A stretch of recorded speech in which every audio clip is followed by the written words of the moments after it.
Redmond Shannon has our top story from Paris tonight. The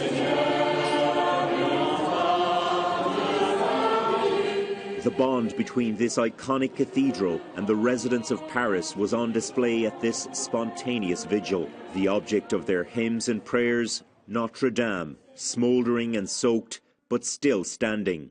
Just how this 850-year-old World Heritage Site could catch fire so quickly is now a matter for a team of investigators.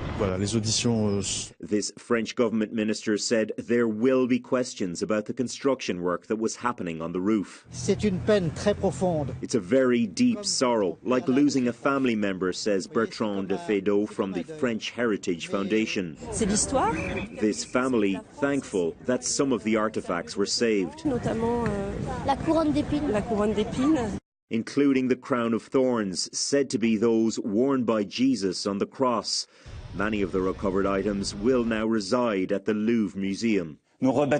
President Emmanuel Macron told the nation Notre Dame can be rebuilt, promising it will take just 5 years. Amid the sadness and shock, President Macron's call to have Notre Dame rebuilt has touched a chord with the French public, with big business pledging huge sums to the cause. The families behind brands like Louis Vuitton, Gucci and L'Oreal have each reportedly pledged hundreds of millions of dollars, with regular citizens donating too. But reconstruction will need time and expertise as much as it will money.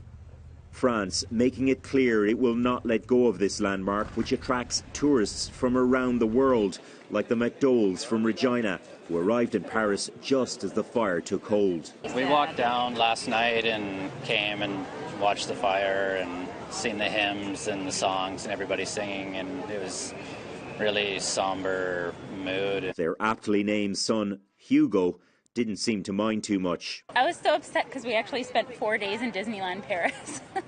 And I really wanted to spend more time actually downtown exploring, and we missed it by maybe a couple hours. For now and for years to come, the McDowells and the millions of tourists like them will have to remember Notre Dame as it used to be.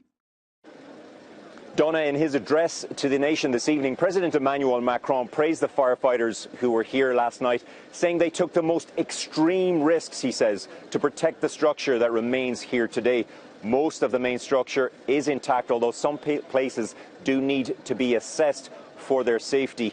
When it comes to the injuries from last night, well, the latest information we have now is that 2 police officers and 1 firefighter were just slightly injured.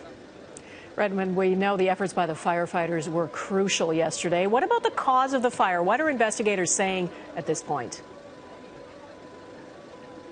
Well, Donnie, you might be able to see some flashlights in the tower every now and then behind me. The investigation is ongoing. The public prosecutor here in Paris says it is favouring the theory of an accident, but nothing has been ruled out.